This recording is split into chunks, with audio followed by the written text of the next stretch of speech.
Welcome back. It is the Couch Company podcast.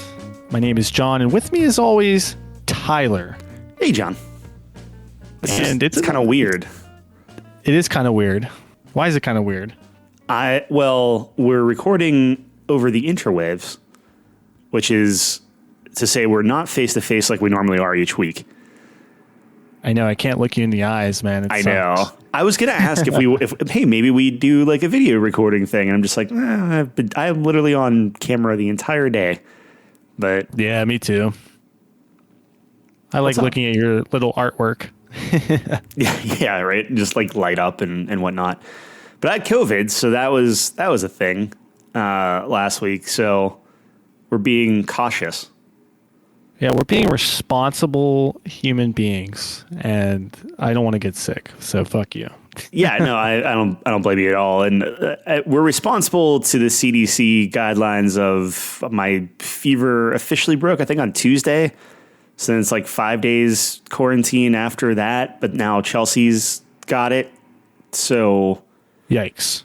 I don't know if that is that like another 5 day? I don't know. Her gig is awesome, man. She's off until like 28th, I think now. Wow. Something like that. Look at that. She has she's coughing and stuff like that. Yeah. So like, it's not like she's totally fine, but I mean, yeah, anyway. No, but we'll never see each other in person again, pretty much, is what we're kind of getting at, I think. Oh, I wouldn't say that. I would say. Well, you're saying 5 days stacking? I don't know. Well, no, I don't think it'll be stacking. Hopefully. What's 5 cubed?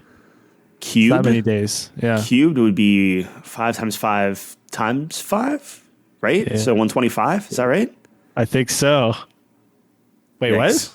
I don't know. 5 times 5 is 25. Times 5 is 125. Yeah. Yeah. Is that how you that seems cube low. something? I don't know. I have no idea. I don't know either. So anyways, we have another exciting episode despite the challenges we may face, because life is about challenges, and it's about overcoming those challenges and talking about nonsense for an hour and a half. Yes. I think someone said that once. I'm trying to remember who, but we'll get back to you on that. It sounds like it was biblical almost. I don't know. Moses said. Deuteronomy? Guys, oh, yeah, Moses, right. We need to talk about this for an hour.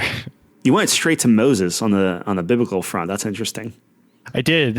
One of Moses's great debates, if you will, was determining which crewmate aboard the Normandy was the best romance. And, yeah, absolutely. Segue. Okay. So anyways, as Valentine's Day has passed and we realized we missed a perfectly good opportunity to do a top 5 catered to that holiday, we sort of made it up by posting one of our polls on Twitter. As you might be aware of by now, Tuesday and Thursday polls on Twitter, Couch Company. Tuesday's usually video game-esque, and Thursday is whatever my brain wants to think of in that moment. But anyways, we started back in my comfort zone here with Mass Effect on Tuesday, and while love was still in the air from the night before, I posed the question to the universe, which crewmate was the best? And the results were a little bit interesting. Yeah, so I know Calvin yelled at me for Tally. Yeah, the research department was not happy with you on that pick. I'm not sure why. Pick is in like the 3 that were shown, or did he think that I picked Tally? I'm sorry, I'm jumping ahead. Do you want to go ahead and read the results and then we can get down there? I apologize. Okay, yeah, that's fine. For anyone who's aware, Twitter is very limited in terms of polls, so I can only put 4 results. Obviously, there's more squad mates than that. So I kind of asked Tyler what the best strategy would be, and we came to the conclusion that why don't we put the 3 original crewmates on there as the options, and then we can have the other. So according to our results, there was a 3-way tie between Liara, Tally, and Other. And Other included Jack, I believe. So yeah, that was the results. Very surprised that Garrus got 0 love, and I thought that Garrus was yours, actually. For me, no, not at all. Like, Not at all. Okay. In all honesty, my original one was Ashley. Yeah, It but was the original romance, and then I grew and realized how much of a, I guess, racist she is. Yeah, she's towards she every other alien species.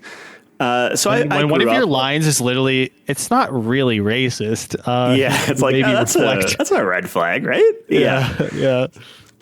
So I typically would go Miranda then after that. But then Calvin calls me out and is like, Tally, really? And it's like, well, first off, I thought Tally, because I did watch Tally's romance when one of my friends played it, and I'm like, that's a good romance. Like, I kind of feel bad, right? Like, it's, she's this alien that can't take off her suit without getting like extremely sick, but like still wants love and everything, like whatever. Right. You never see her face. You get like the little portrait at the end, regardless of how kind of lame the portrait was, because it was just like a stock photo from literally like Shutterstock. But I was like, man, I thought it was pretty good. So then after Calvin called me out, I'm like, you know what? So then I went and actually clicked on Tally and picked that one. Oh, So really? I thought so. Did he? I guess the research department has all the information about everything that we do, but I didn't know that he knew. That's what he picked. I was confused by that a little. No, he didn't know that because I didn't pick anything. Well, when he called me out, I assumed he just thought that I was the one to put the poll up. Oh, I see. I think Tally's one of the more popular pick. If we were to poll the entire player base, I am certain Tally's top 5 easily. So it's funny that she typically hovers around the 5 spot, because I was going online because I'm like, that's got to be one of the top, right? Like, I feel like there are too many Tally fans out there. She's literally in your party all 3 games. Exactly. Like, I feel like that's a big deal. And yeah, she's easily like one of the most loyal people to you, right? Like, no matter what, like, you're working for Cerberus, she's like, all right, I'm in. I trust you. I'm like, damn, yeah, right? Like, she's like, hey, I don't like this, but I trust you. I'm like, okay. Well, yeah, 100%. Apparently, like, I just come back from the dead, and you're A-okay with it. Like, all right, I'll hook up. Let's go. Yeah, right. And so that, I don't know. I think Tally is very popular, and I think that she's great too. So I'm not 100% sure.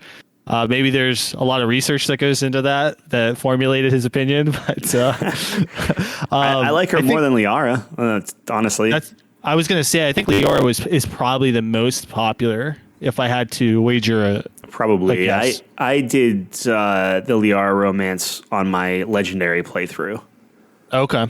And by playthrough, I mean through the first game. And then how did that go? We'll see how that goes. It went well. We hit it off, so to speak.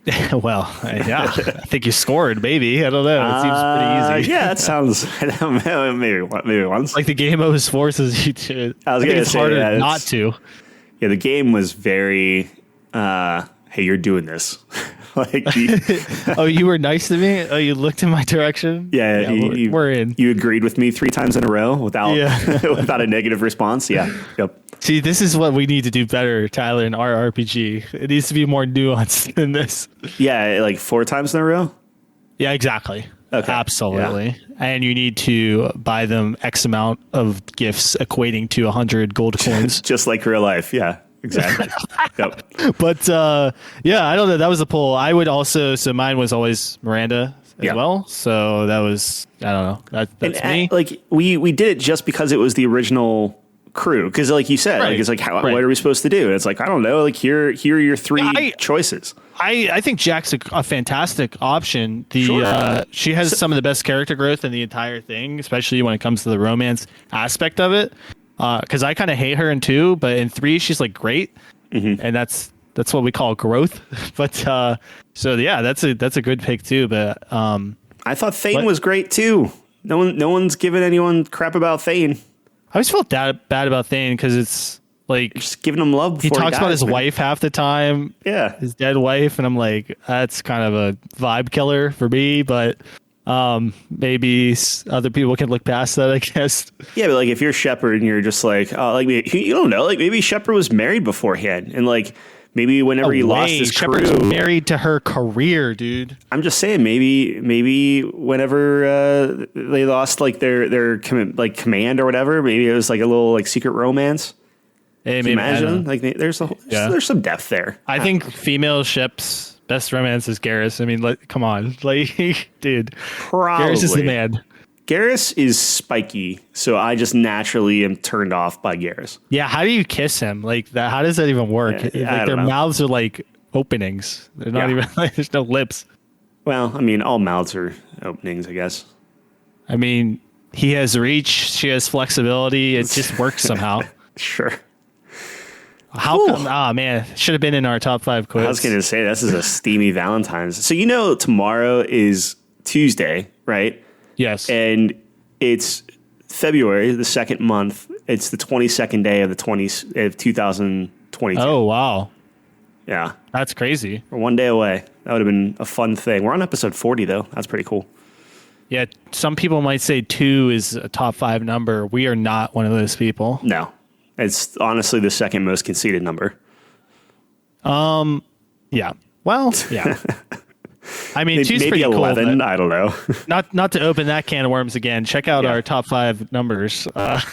Couchcompany.games. Yeah, episode See a full top 5 38. Yeah, episode 38.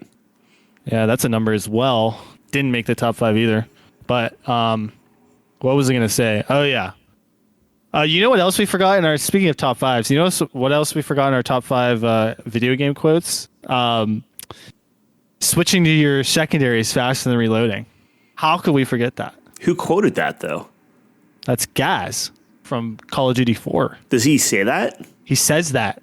Oh, yeah. See, I don't even remember that. It's the first thing he says to you almost. Oh, Remember, switching to your secondaries faster. I thought it was like a quote, like a little like, hey, you died. It is also one of those. Okay, it's like, hey, But don't stand next to a burning car. Yeah, don't stand.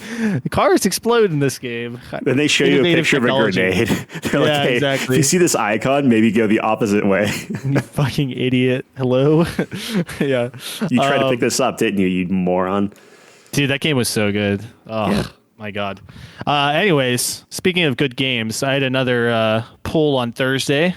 Has nothing to do with games, but if you like bears, you were going to like this poll. Who doesn't? I don't know. I'm sure some people don't like bears. People that got mauled by a bear, probably. Yeah, I was going to say. You ever see The Revenant, dude? No, I never did. That's with Leo, right? Or is that the... Yeah, it's his only Oscar. Oh, okay. Yeah. It's Leo, yeah. The only thing I know about The Revenant, it was shot in 6K. Wow. That's a lot. It's one of the movies you should watch if you have a 4K player because it was actually shot in 4K. Damn, that would look great. I mean, it is a really good looking movie because it's very gritty and yeah, it's crazy. Gray. He got like hypothermia like many times during that movie. Yeah, that checks out. He would do it just to get it, just to see what it's like.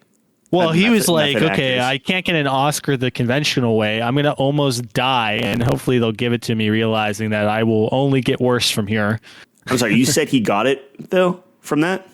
Yeah, that was the one, and I think that's one of his least deserving roles. Okay. Yeah. Well, I never saw it, so I can't say anything, but yeah, it doesn't seem... I don't think it's a bad movie by any stretch of the imagination, and he obviously performs well, but like, I mean, you're talking about Leonardo DiCaprio, man. I mean, there are a plethora of movies that you can pick for him to get on. Can you imagine if he gets it again this year for Don't Look Up? Like, Don't Look Up was okay, but it's not like, oh my gosh, no one else could have played this character. Yeah, I didn't see it. I heard it was very mid. It was a good, like, hey, this is on Netflix, let's watch this. Yeah. I always get excited when Leo's in something. Like, he's the best, dude. He's my favorite. One of my favorites, I should say. He was easily the best actor in the movie. Okay. Who's the woman Jennifer from Lawrence? Yeah, I just cannot get behind her. No, I feel you absolutely. I remember I saw her in a talk show, and she's like, "Yeah, Leo's just too serious or something." I'm like, "Yeah, that's why he's the best." Like, what are you talking? You don't become the top 0.001% by not being over the top. You know what I'm saying? Yeah, like if you go out to somebody and be like, "Hey, there's this," and I don't want to crap all over Jennifer Lawrence, but it's like if you're like, "Hey, here's some movie. Oh, who's in it? Oh, Jennifer Lawrence." That's not gonna like, "Oh, okay, yeah, let's go check this movie out," type of thing. Personally, but if like Leo's on it, it's like, "Oh, I never heard this before," but Leo's in it. This like guy, it can't be all bad. Guy's the goat. Yeah, absolutely. What happens? He fights a bear for 3 hours. Yeah, sure. Like okay. Exactly. I mean, I mean, Leo, it's just the reality of it. I mean, you can say the same thing about anything, right? Like LeBron James sells more tickets than some random dude. You know what I mean? The baseball player? Or? Yeah. Yeah. Baseball, basketball. It's pretty. Talk to me about Bears. What's going on with those things? LeBron James, often equated to a bear since he's a beast. Thanks for reeling it back in. Nice. Yeah, absolutely. So if you've ever seen The Office, you know the famous quote from Jim Halpert, which bear is best, in his impersonation of Dwight Schrute. I wanted to pose this question to the audience because I think it's a question that needs to be explored, even though it was a joke originally. Apparently, our audience thinks that the grizzly bear is best, Tyler. The options were brown bear, black bear, grizzly bear, or other. And grizzly bear won by a pretty significant margin. That's just shocking. It's a lot. Grizzly bears, so. Go ahead. I was going to say, like, it doesn't seem like a lot of people were Office fans, right? Like, isn't it just black bear immediately? No, actually, Dwight says there's two schools of thought, and then Jim interrupts him, and we never get to hear the answer. But grizzly bear is actually, so my uncle is a pretty avid hunter, so he knows a lot about bears. Grizzly bears are beasts. Like, they are, you don't want to fuck with grizzly bears, and they are pretty wild. So I can see, I guess it depends, there's a lot of angles to go with this one.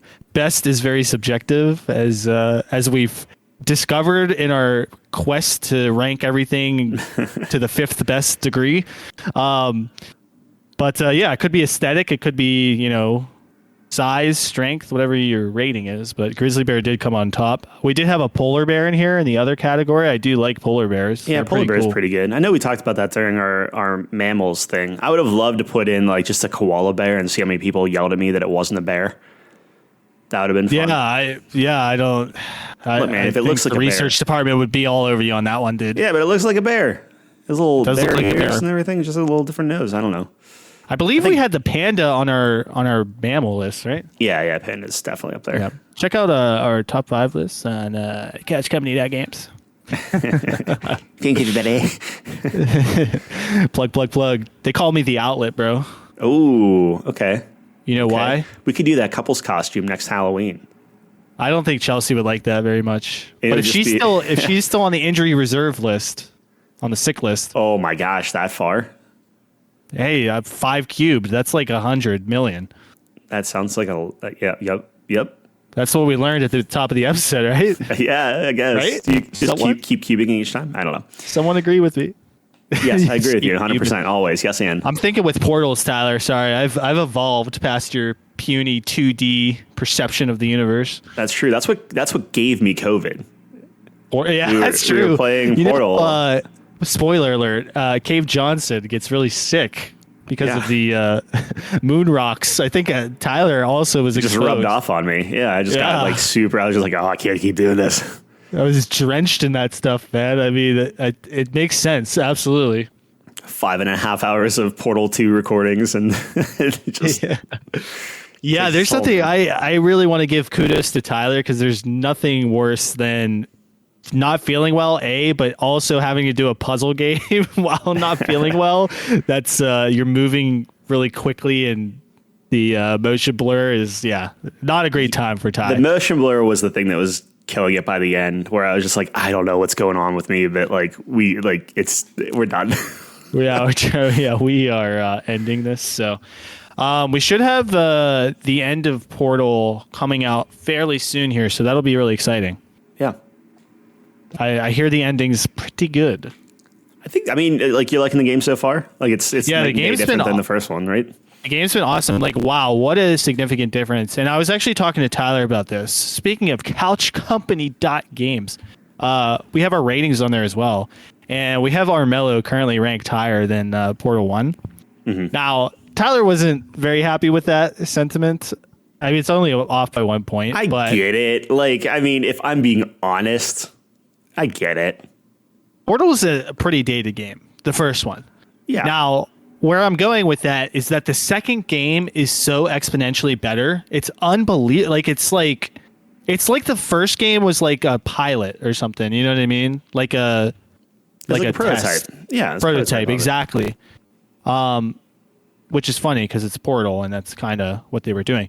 But the second game just opens up right from the beginning, man. Because it's like, I like how they frame it as well, where you're like trapped in your room. It's kind of akin to the first game, right? Very linear, and we're about to go on this quest again. He's knocking on the door, right? Yep. And then nope, your whole room moves. Everything's blowing up. It's like, oh nope, we are not in Kansas anymore, pal. And I like whenever you got back to what essentially was the first puzzle from Portal 1, and you're just like, no. Right. It's just like, yeah, right. And then it's like a flip where it's like, oh, it's gonna be like last time. Just kidding. Nope, it's gonna be like last time. Just kidding. Yeah, it was pretty cool. I am enjoying it a lot. I think the characters are great. I have never seen a game with so few characters executed to such a high level. It's unbelievable to me. Yeah, like the writing and everything is just so good. It doesn't need to be like, right. Like Portal is still about like solving those puzzles, but it just it carries you through so masterfully. I mean, that's what puts it in a master tier, as a masterpiece, I should say. Right. I mean, you can have any puzzle game. You can have interesting puzzles, a new concept like the port. Like you said, the technique itself with the portals is interesting, and I'm sure it would have stood out, but it's just that extra effort, that the dialogue, the story, the universe, everything like that is like, it makes me want to go play Half-Life. Honestly, I'm like, dude, what is going on in this world, bro? It's so fascinating. Right there with you. Yeah, so Portal's been going excellent. We're gonna be finishing that. We've been playing Bloons, which has been a lot of fun. Nearly complete with the second map, which is Tree Stump. Tyler's favorite, some might say.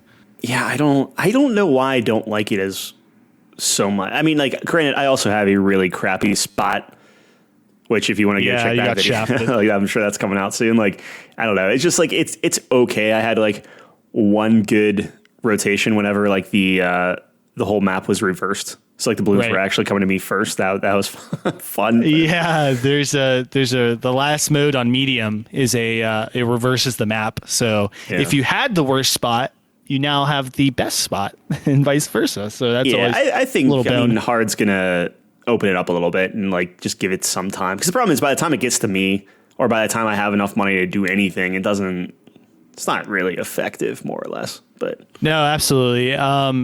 It is challenging when you're playing on those easier modes. They're very short, so you don't really get to get going.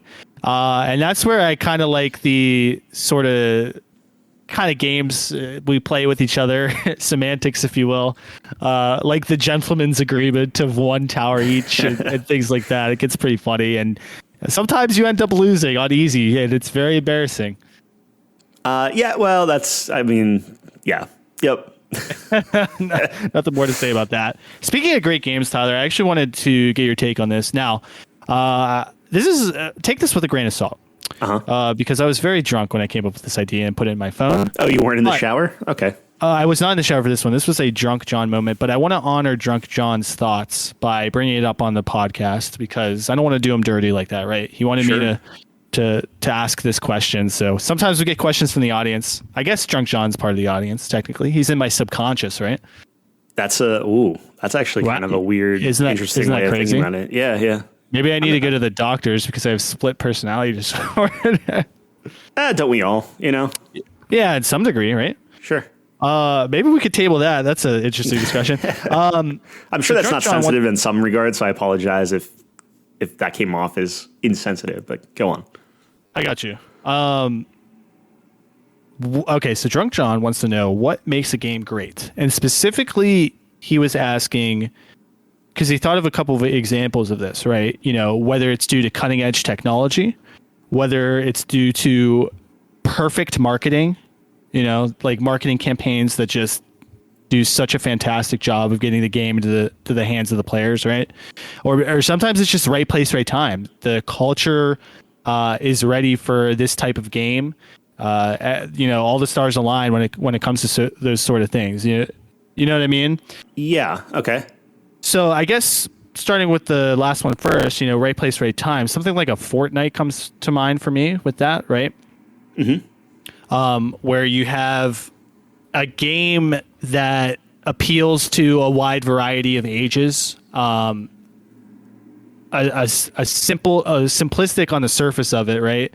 Objective and things like that, and kind of in an age of instant gratification, challenge. There's a very high skill ceiling when it comes to that game, right? And I think that appeals to a lot of younger generation, right? Because they have access to all these resources, right?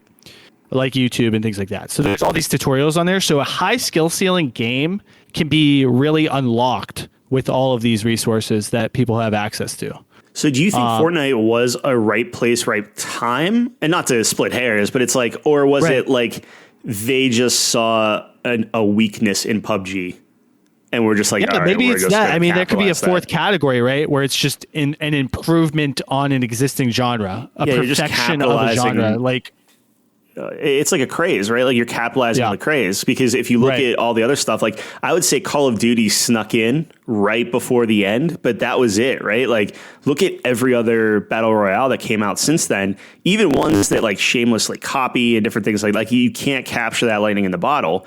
And then Fortnite obviously just kind of spun out because you do have that younger audience. They can point to that and be like, oh, look, there's no blood or something like that. So like they kind of check all those boxes off. No, I think you're right. I mean, that would make more sense. Fortnite being in the category of something like perfecting a genre. Obviously, League of Legends does this, in my opinion, improving on Dota 2, right?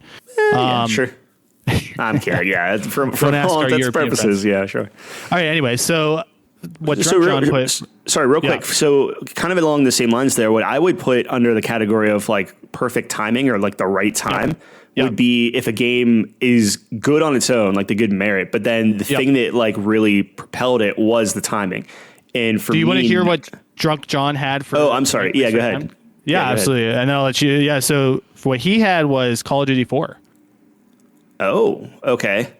So you have the emergence really of the online scene, starting to become actually viable. I know the online existed before that, but like we talked about with our, 360 discussion in our consoles, this is really when online gaming became prevalent, right? Yeah. And I don't want to say perfected, but pretty close, right? It really came into the fold and started to become really crisp. But that would be like a technology thing, right? Like that would be like, I guess it would be to an extent the right time, just because like everything's kind of coalescing at the same point. Well, Call of Duty 4 didn't have the technology. It was in the right time because the technology was there for it to really be utilized to its fullest potential, right? But Call of Duty was Call of Duty 4 was the one that was, it really started like the continuous progression. You know what I mean? Right. So like, I think that would be the thing. Like, I don't want to sell it short on just like, oh, it just came out at the right time. Like, I think that Call of Duty did things both in gameplay, it was revolutionary just from like the perk systems and things like that, the kill streaks. That was all new at the time. Like, it's hard to believe that back then, but like no other game was doing that. So I think that's kind of what propelled that specific thing to greatness. Whenever you said great, I assumed it was like copies sold or like truly like a great game, not just like, I don't know. Yeah, no, hey, this is a cool thing. I don't know. I don't know. When I think back to, the Call of Duty 4, when we have these discussions, I think one of its biggest points was that everyone was playing this game, right? Regardless of their, previous experience with video games. Like people would literally buy these consoles just to play Call of Duty. And I agree. That community aspect of it, I think that was like really big. But yeah, obviously it's more complicated than that. Like there's multiple things that contribute.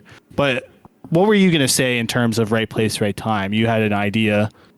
Yeah, so I think with whenever you're talking about right place, right time, I'm looking at it from, hey, like Animal Crossing, where Animal Crossing is fantastic game, but given it wasn't really, it was terrible, but like, hey, the entire country is quarantined.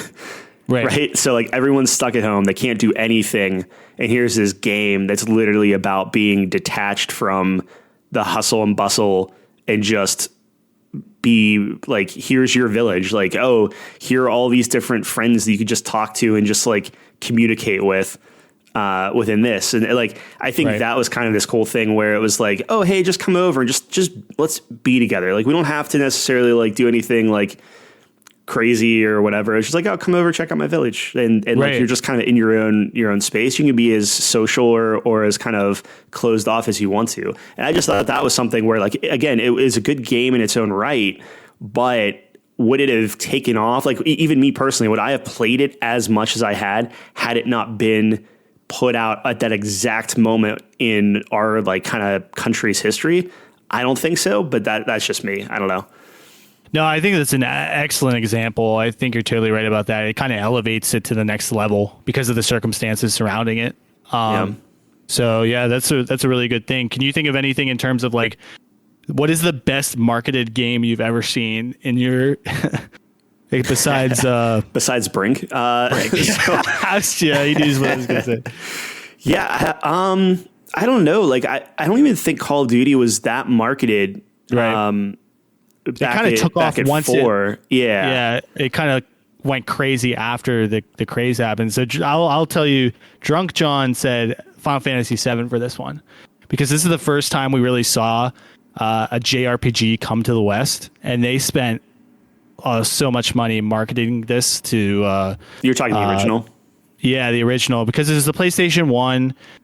They really wanted to emphasize the hardware that the system can, do, and everything like that. So they spent a lot of money getting this game to the West. So I know that a lot of people, I mean, how many people do you know have such a fondness of this game? You know what I mean?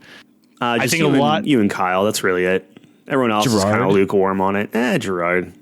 Sure. Gerard. I can't believe he hasn't played the remake. He's such a big fan. That's what I mean. You can't go, you're such a big fan, but you're not going to play the well, when Gerard says he's a big fan of something, he's a big fan. He wants that snapshot in time. Yeah, that's fair. Absolutely. Gerard is a very straightforward person. Yes. Hopefully that's not taken as an insult. I don't mean that he's not a complex person. I'm just saying it's like he will tell you exactly how he feels. Stable. Yes, he's very stable. Yeah. Anyways, I don't know. I think there's a lot of history behind that. I'm sure Kyle could tell us more because obviously he's the residential expert. But that's kind of where my head went to when it came to that. I don't know. I'm sure like something like Halo, right? That probably. I was gonna say Halo 3 probably was one that was like super, because I mean that was like, hey, this is wrapping up the trilogy, right? Like, wasn't it finished the fight like that? That was a big thing. Yeah. I remember Gears 3 was Brothers Till the End, right? Yes. Was that the second? I guess it would have to be. At that point. Gears 3. Yeah, it'd be 3. I remember all those taglines. Halo or Mass Effect, obviously. But I think some of those things. I don't remember and I could be completely wrong. I don't remember Mass Effect getting as much of like marketing as some of the bigger names. Like, in all honesty, I remember like the marketing push for Borderlands 2 more than I do for Mass Effect 3. I remember Mass Effect 3 having commercials on TV, dude. I remember the one commercial that looped, but I don't like that was really it. But you never see video game commercials on TV. That's like very rare. Well, that's because like if you don't know Mass Effect, like what does that do for you? Because like it's not like that commercial was indicative of the final game at all. Well, like, it looked almost better than action, anything. Yeah, right. So I don't know how good that was per se. I think Halo 1 or Combat Evolved, whatever, is up there because you got to remember this is what Microsoft launched the Xbox with, right? Yeah, I mean Halo's originally going to be on the Mac. Right. So it's like Microsoft's making their own console and this is the game that's going to put it on the map. And it did. And they invested a lot into it. So I think certain titles are just prone to having more like at this point. Like I wonder if like an Elder Scrolls is going to release, right? And like obviously I'm out of GameStop, so back whenever we were working there, it was like, oh, okay, like we could see all of the marketing that comes through and stuff like that. But being out of that, you really are just kind of like at the mercy of whatever, internet ads show you. Like right now, obviously Elden Ring has the biggest push out of anything in my, like just from our friend circle. And I'm sure that feeds into some algorithm for YouTube's and Google and all that stuff. But yeah, I don't know. I haven't seen anything as huge as like Call of Duty used to be. Like I'm talking like Black Ops 1 or something along those lines. I think we're going to see a huge push for Modern Warfare 2. I think that's going to be huge. Like that's going to be like a big like, hey, 40 awards back. Remember how good 2019 was? Yeah. Like I think that before everything changed. Yeah. Yeah. No, I totally agree. And then just to my last point here, can you think of anything that's like cutting edge technology? Well, I think that's what I was getting at with the Call of Duty 4.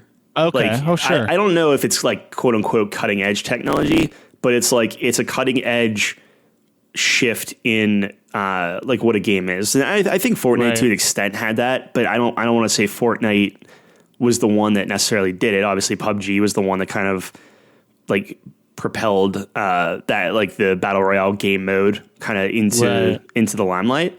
But I want to say like Call of Duty 4 for sure. If you want to go from a purely tech standpoint, that's when I think you're looking at like your Beat Sabers and stuff, and you start having to have that VR conversation. Yeah, so actually the one that I had here in my drunken stupor was Wii Sports. Yeah, that's a perfect example. That's a really good one. I just remember like every kid wanted a Wii, dude. And this might dip into the marketing thing too, because I remember they marketed the heck out of that. Mm-hmm. Wii Sports was like, people just like, everyone wanted to do it, man. Like people just couldn't believe that like that was the future at that time, right? So yeah. Was the control that good? Like was no. If the Wii for remote the time I think it was. Yeah. Now, absolutely not. I mean, like obviously your Oculus and everything like that's going to beat it out of the water. But I've still, my friends both have Wiis, and whenever I go over there, we play Wii Sports to this day. It's not bad. It's not that bad. Would you consider something like a Switch being like the technology? Like if you have the like Mario Kart, it's super easy to pop those controllers out and like pass them around. We did like a poker night, and it's like, oh, hey, you got out of poker, play some Mario Kart. I don't know, like. Yeah, Nate really wanted to play Mario Kart very badly. Apparently, he's out 2 hands in. Yeah, like but yeah, I don't know. I mean, I was thinking more games specifically. That's why I said Wii Sports. That was the game that launched with the console. Yeah, I got you. But of course, yeah, the Switch is definitely a technological. What would you call it? I don't know. Evolution, right? I mean, take a look at things like if you're looking at the different mechanics within a game that are technologically superior to others or advanced, like it's just like, oh, this is such a leap forward type of thing. Mm-hmm. Like I know people are still waiting for Star Citizen to, leap and bound above everyone else. But like if you look at something like No Man's Sky, they just put out another update. It's like update, I don't know, 30 something or whatever, where they just added like more mech customizations, and you can build your own friend that just walks around with you. I don't know. Like it's crazy. They completely revamped like combat. They're like, oh yeah, all the guns in the game, we're just going to change them all. It's just like that's the kind of stuff where if you look at that, there's 5 quintillion planets. Wow. Generated in that game. And I'm not saying that they're all like perfect, but from a purely like content driven, like marvel of a technology, like that's awesome. Like that's super cool. Amazing. Look at games like Flight Simulator that's using like real data on that kind of stuff for like weather patterns, and people can like chase tornadoes and crap like that. Like that's awesome. Like that's the kind of stuff that makes games like stand out and are noticed. No, I totally agree. There's these different heights that we achieve. in gaming. It's always exciting to see like what the next revolution is going to be, right? Yeah, for sure. So yeah, that's all I had for that. I think it's an interesting conversation, kind of to think about that. I mean, honestly, if you take a step back and think about, the greatest games, they're going to be in multiple categories. You can't just pinpoint one reason why a game is so successful or lives on for so long or is thought about so fondly, right? Right. But I think that a lot of the times, there might be a primary reason that maybe a game is elevated to another tier, like in your Animal Crossing example. I'm hoping to see like what the next one is. Like I know so many people are talking about Elden Ring, right? Like that's going to be like the next Souls game, and that's going to be the one. Right. Like I hope so for the sake of those people. Like I want them to enjoy it. Yeah. But it's like I'm more interested in what's the next game that's going to be like a Fortnite, right? Like I think people keep clamoring for that. Like what is that next thing that? And when I say Fortnite, I'm not talking like a flash in the pan. Like you have your Among Us, and people still play that, and it's still fun. You have the I keep forgetting, like Fall Guys. You have that. You have these. Even we talked about Lost Ark either last episode or two ago, and you have these things where it's like, yeah, these are fun games. They're good games. They're it's worth playing, but none of them are Fortnites. Like what's that look like? That's the exciting bit. Is like what does that look like? I don't think we've ever seen a Fortnite, man. This is unprecedented. Oh, I think Call of Duty. LeBron James next to Master Chief, we have transcended gaming. I feel like they're getting a little lazy in that they put out Spider-Man in this season 2 or chapter 2, season 2, whatever it is, which is fine. But then you have Tom Holland there, and then they just put out Nathan Drake, and it's literally also Tom Holland. So it's like, so they could just sell the same face twice with their different clothes on. I don't know. I think you're right though. Like I think Call of Duty was the last time you saw that fervor around something. You're talking about 2019? No. I'm talking old school. Like Modern Warfare 2 came out and people were lined up across. Like it was insane. I understand like times are a little bit different, but like look at the latest Pokemon game. Like that one, people were like lining back up to get that game, which you don't typically see anymore. So I think they're out there. It's just like I want to know what the next level is, because something is going to be as big as Fortnite or whatever. Like you look at Facebook and you're like, oh, who's going to take down Facebook, or oh, who's going to take down YouTube, and like now you have your TikTok and your Instagram. Like things will change. It makes me excited to see what that changes too.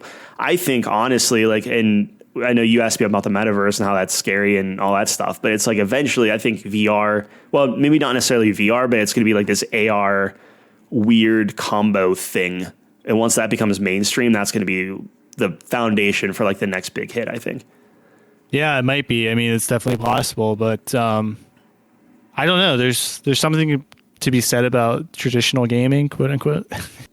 I don't know. Yeah. Oh, hey. I mean, that's what couch company's all about. Yeah. Right. Put us out of the job. No, it is interesting just seeing what that next big thing is. Absolutely, and only time will tell, right? I mean, you just never know. It's probably going to be our RPG if I had to wager a guess, but we'll see. We'll see. Oh, I mean, we'll see. Like 50 quintillion options, endings. We're gonna be 80, and it's just gonna keep it still right. Yeah, it's gonna be Star Citizen, but oh my gosh, it's just a whiteboard. What people don't know is that we never have any technological aspect to it. We just have shit written on a whiteboard. Look, man, eventually Star Citizen will come out, and whenever you guys hop into my freighter, it's gonna be super cool, because whenever I'm talking in game, my mouth's going to be moving. Yeah, I'll wheel myself over to your house and dude, the next update, they're going to be like, hey, we found this really great new this engine. Have you guys seen this Unreal 5 engine? And then they're going to redo the engine again for like the 20th time. Speaking of updates, I'm actually curious to see the new Cyberpunk one. I might download that again and I saw you playing that earlier today. Yeah, I mean, I don't know what I would expect from that. Yeah. Like, I don't know what I want. Me neither.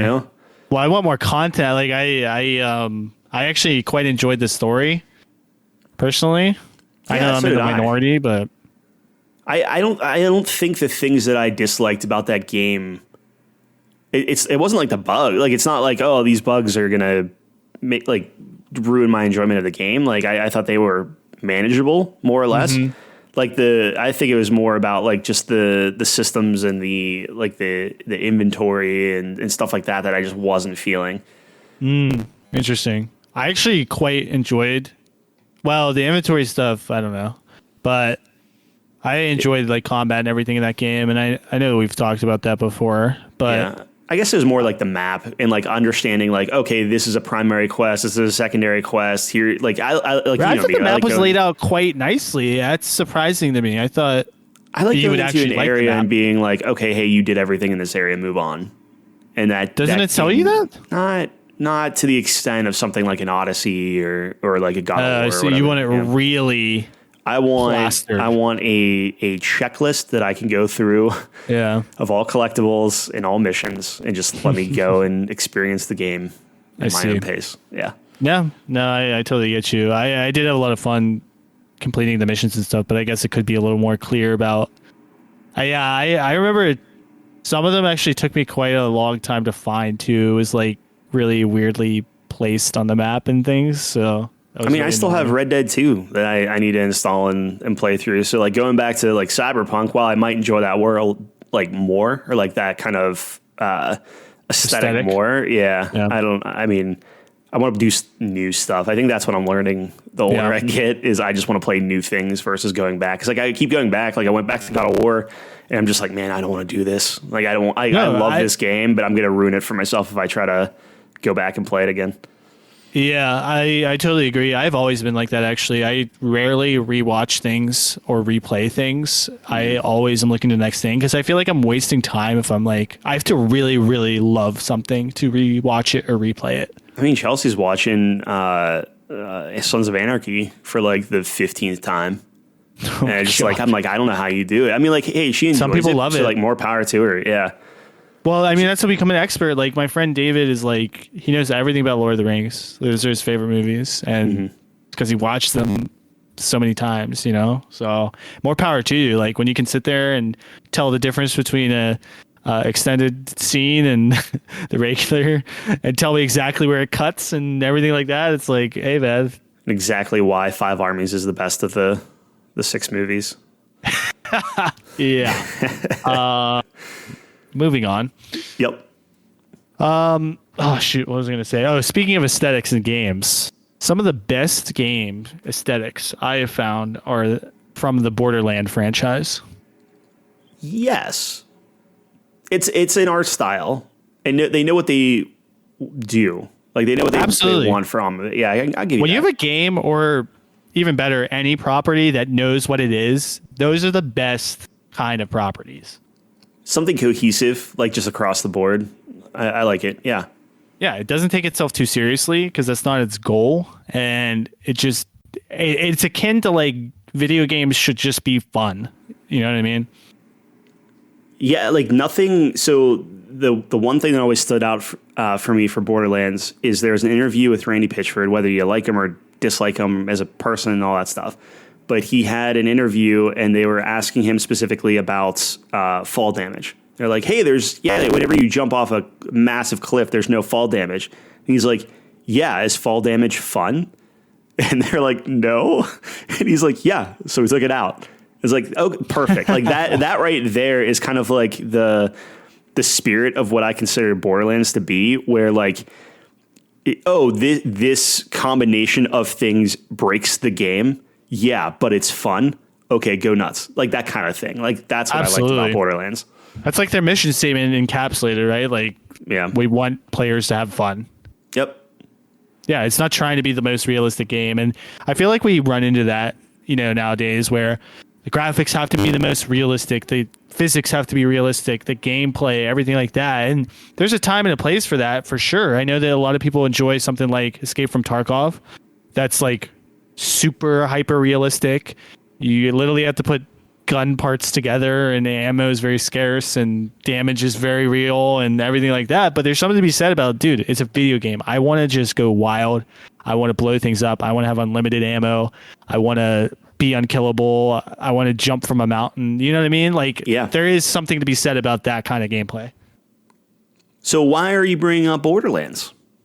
As you know, we have been going through a list of games that we will be rating, and we happened upon, in our alphabetical continuation of this, to be on Borderlands. So we will be doing Borderlands 1 and 2 today. How much of Borderlands 1 do you remember?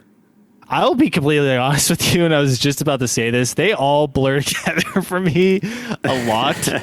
So I will do my best to differentiate, but Borderlands 1 and 2 were very similar to me in my memory. I would bet that most of what you like remember about a Borderlands game is probably from 2. I could be wrong. Like I don't know how much Borderlands 1 you played. I know that a lot of the stuff that I would think about from the original game was actually from Borderlands 2. So like all the stuff like Tiny Tina obviously is Borderlands 2. A lot of the characters, all 2, totally. And I think with Borderlands 1, the stuff that I recall more so is like the Halloween DLC and like the Crimson Lance stuff and that sort of thing. Like, so I don't know. I think Borderlands 1 was good. I think it was, now that I'm older, I think the humor was a little bit more my speed as my humor is today, where it's not just so in your face. Like I thought Borderlands 3 was borderline abrasive on some of the humor. Like I wasn't there. Right. But I mean, go ahead. What did you think of the games as a whole? Yeah, no, I think both games are great. I totally agree with you. Like most of my memories probably come from Borderlands 2, although I do remember some distinct things about Borderlands 1, because I remember Borderlands 1, I played it through its entirety with my brother, and I don't believe we did that in Borderlands 2. So in Borderlands 1, we played through like all the DLC and everything. So I spent a lot of time in that game. So I do remember that pretty fondly. But again, we run into another example of a sequel pretty much just doing everything better than its predecessor, right?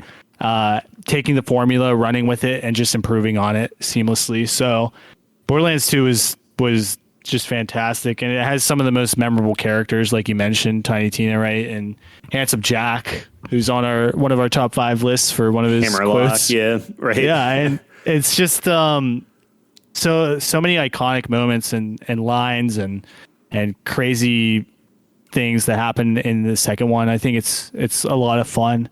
I think gameplay wise, it's really great too. It's just pick up and play. Everyone can grasp the concept of just going wild and just shooting everything in the face, right? Yep. And I always really enjoyed the like leveling system with the different branches and everything like that. You can respec and kind of do cool combinations. And I think you can do a lot of really creative things, especially in the second game, with some of the builds that you can, unlock and things like that. So it's a lot of fun. It was weird to think too, because so obviously I played through 3, and I like 3 as a whole. I think 2 is probably still my favorite as a complete package, but that's a little not fair because 2's been around forever, and the amount of DLC and things you can do in it are it's a lot, right? Right. But with 3, having like the unique loot, even like that option, is a night and day difference, where people maybe were a little bit meaner, I guess, on 2, where everyone just kind of like runs over and tries to like take as much crap as they possibly can. That kind of gameplay. If you're playing with some specific people, that can't be fun. I'm sure. I think the fact that you could dupe a lot of that stuff was interesting. Yeah. Maybe it wasn't as bad, but like obviously everybody was out for themselves, which in a funny way was kind of like, oh, that's very Borderlands, right? So like it kind of fit with the aesthetic and the theme of that game. Right. But yeah, that's a good point. Yeah, like a lot of that stuff, like even whenever you're in the first one, just to try to maybe draw some distinction between the two, is like the first game was a good introduction to it. It had this sarcastic tone, which was fine. all the Borderlands games suffer from the classic pop in and the texture loads and all of that stuff because of the Unreal Engine. So that's always been a sticking point with me. And it's, you learn to overlook it, but it's still kind of annoying.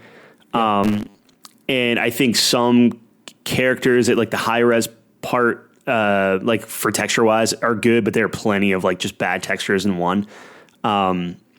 So, you know, there's that. And if I feel like the one specifically, like the end game where you're like, oh, we're going to open up the vault and it's just like a monster and you kill the monster and like, that's it. You get like no payoff. There are some disappointing points in that game for sure. I like the classes. I played as the gunner. I don't know. What class did you guys normally play as? I always played as the soldier in both ones. And they were pretty much the same through both games. So I got pretty good at using my turret and stuff. Yeah. So we kind of had the same play style then, as far as that goes. But yeah, like 2, just I thought the story was better. The writing was largely better. Like I think Handsome Jack, whether you like him or dislike him, like I personally, it clicked with me at that point in my life.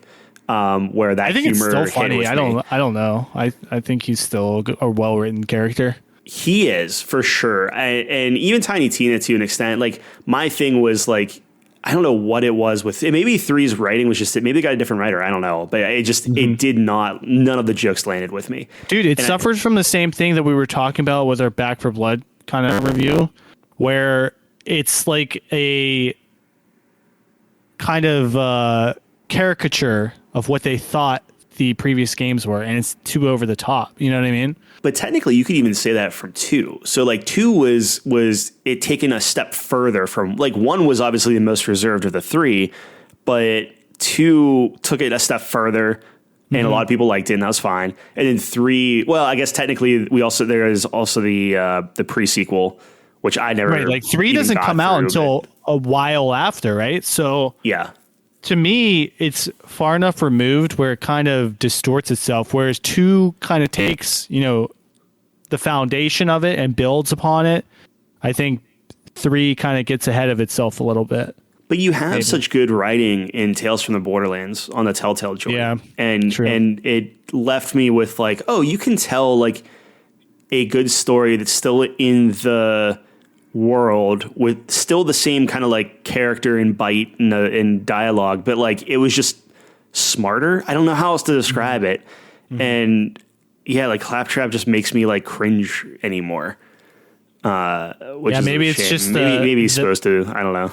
Maybe it's the minion effect, like too much of it, and it's been marketed and things, you know what I mean? Yeah, with the minions. Yeah. Not to say that Claptrap is as fucking same as the minions, but might be the same kind of effect with that.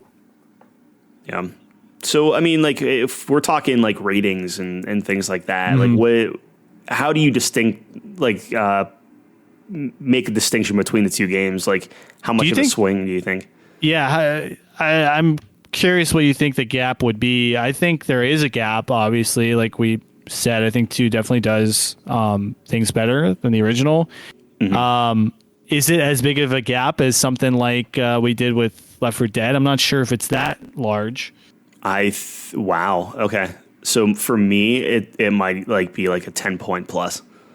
Wow. I know. That's why I was curious on you, because like I think you're getting. I think it really uses the same formula. I don't know, and maybe I'm just, like I said, it does blur together for me a lot, so that might have something to do with it. Where I'm like, yeah, they're both about the same, and it's really all Borderlands 2, right? Right. But yeah, I mean, what do you just ballpark right now? What are you thinking? So for Borderlands 1, I was thinking like in like the 79 range, personally. Okay. And then obviously like taking into account like all the DLC and stuff, like I could be persuaded and bump it up to maybe like an 80. Yeah, I was thinking, territory. I think 80 feels good for me for that one personally. I would feel bad about giving Borderlands a 79. I think it's better than that. That's fair. And I could be misremembering, right? Like I know they just kind of, did they remaster it? Did they put that out on PC? I don't know if they put it out on PC. Not 100% sure about that. I would have to take a look. I would like to go back and just play it. That would be a fun couch play for sure. Yeah, just to kind of like, hey, let's let's relive it. Let's see how far we get. Like whatever. Yeah. I mean, like I think Borderlands 3 is like, was it like $6 right now? I have them all. So. Oh, you have Borderlands 3? Yeah, I think so. Yeah. Oh, nice. We should play like that. I would like to see like the new stuff from there. Tiny Tina's coming out too, which is kind of getting me the mood for that. But that's a good idea. Yeah, and then Borderlands 2, I still have in my top games of all time. So I'm not to not to shoot for the stars, but I was putting up there at like 94. Wow. Yeah. Oh boy. Interesting. Okay. I didn't realize you were that high on it. And, I like Borderlands 2 a great deal. Yeah, I respect the game. Clearly I did not play it as much as you though, but actually it's funny enough, my little brother played a lot of Borderlands 2, so I really saw the potential of the game. He got super into it, and there's a big community around Borderlands 2. With all the builds you can do and crazy things. Well, think about how much they supported it too. They just kept coming out with like level caps and new characters and new locations and all these cosmetics. That would be a 14-point difference. I know. That's what I was saying. Like I as much as I like Borderlands 1, 2, like you said, like blew it out of the water in every way. Yeah. Where I don't want to like diminish the impact that Borderlands had, because I thought it was pretty like the guns and having all the different stats on them and stuff like that, and having just like bazillions of guns was great. Right. But like 2 is just kicked that up a notch. Like it did, or but 14 notches. I don't know. I think about something. I know I shouldn't be comparing to other games, right? But I'm going to. Sure. So I think it's something like Portal and Portal 2. Now that's a 14-point gap right there. That in my mind is what a 14-point gap looks like. And I'm not sure that I think Borderlands 1 keeps up with Borderlands 2 enough where it's not that big of a chasm to me. I think if you went back and played the 2, maybe, you might be right. I might have to trust you on this one, but how about we come down a little bit to maybe like a 92? Kind of bring it back to earth. You just want it under balloons. What is Balloons at, by the way? 93. I see. Is Borderlands 2 better games than Balloons? And I know this is exactly what you did not want to do. I did not want to do this because that is absolutely apples and oranges.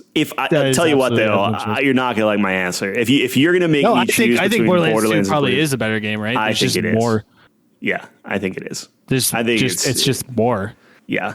All right, fine. Fuck it. 94. I mean, if you want to do a 93 and split the difference, I'll do that, and we tie it up. And no, I mean, I think I'm going to trust you on this one solely because you obviously have a better recollection of it.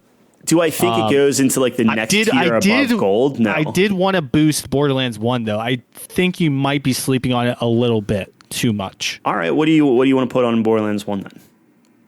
I'm good like at 85 80. I would be good bumping it up to maybe like an 81 or 82, but if you wanted it at 80, I think that's fine. I just don't think the 70s, I think that's disrespecting it a little bit too much. You're probably right. And like I said, like full disclosure, I should probably go back and play it. Yeah. My thing is like, even now, if it's like, because like theoretically, and I just got done saying how I want to play new things, right? Right. But this is one thing where like, to me, I haven't played Borderlands 1 in so long, like that would be essentially a new game for me. Now, I put a ton of time into it, for sure. Well, I think it'll come back. I think it would, too. Playthrough, right? But I have no desire to go back and play Borderlands 1. I just want to go back and play 2. Yeah, that's a good point. I just think if we did go back and play 1, it wouldn't be as bad as you think. 79 is not a bad score, right? That's above average. But like I said, to me, I feel like an 80 or a low 80s feels more correct for it. Personally. I'm just trying to think of like negatives to put against Borderlands 2, and aside from the Captain Scarlet DLC, which was by far and away the worst of the bunch, I can't think of anything that was like a negative. No, it's a the story paid off, the characters paid off. There's so much to do afterwards. Like I love how one of my favorite things was them bringing back the original characters. I always thought that was really cool. And they're like fully fleshed out. Like Yeah, all right. I will propose this. How about Borderlands 1 81 and Borderlands 2 higher, man, 94? if you want. You want to do like an 82? I'll do an 8. I'd like Borderlands 1, but again, I don't know if I'm conflating the two. I guess my thing, and again, I don't want to start putting games against each other, but like Borderlands 1, I would probably say is better than Portal. Easily. So then you got to be putting it up to like an 83, 84, technically, if you're doing that. That's what I'm saying. I mean, think about the sheer amount of content that Borderlands 1 had versus a Portal. Yeah, you get into a sticky situation when you're looking purely at content, because I don't want to like penalize Portal 2 for not having the content. But I'm not saying, and again, this is why we don't compare directly, but Borderlands 1 had a lot to do with it. I mean, there was many DLCs I played with my brother, and I'm not just saying sheer content. It's all at this like a consistent level to me. Yeah, Borderlands 1 still has I would say my favorite DLC, which is that like the Halloween zombie thing. So like I'll definitely give it that. So then, I mean, do you want to say like 84 and then just do 84, 94 and do a 10-point swing? I like that. All right, let's do that. I like that. All right, so Borderlands. We may very well go back and play it and be like, oh shit, should have been a 79, but hey. I mean, like worst case, we were wrong. Best case, I mean, I'd rather overvalue something than undervalue something. I feel like is maybe less offensive. Sure. Yeah, I'd agree with that. Really? Yeah, no, I agree with it. Oh, I thought it was one of your sarcastic. I don't really agree with that, but I'm saying that because we're supposed to be on the same team. I agree with you. We're on the same team here. No, I think I really do. Like, if I was like, Saving Private Ryan is the most overrated film ever, right? Yeah. That's going to hurt infinitely more than saying, I don't know, what's a movie you hate? Oh, Finding Nemo is the greatest movie of all time. Yes. You know what I mean? Yeah, I see where you're Even though going you're not high on Finding Nemo, you're like, okay, I can understand why he thinks that or whatever, or maybe he just really likes that. But if I'm saying Saving Private Ryan sucks, you're like, you're out of your mind. Sure. You're on the defensive at that point. Yeah. Well, I'm sure we're gonna have some Borderlands 1 apologists, but that's all right. We'll be good.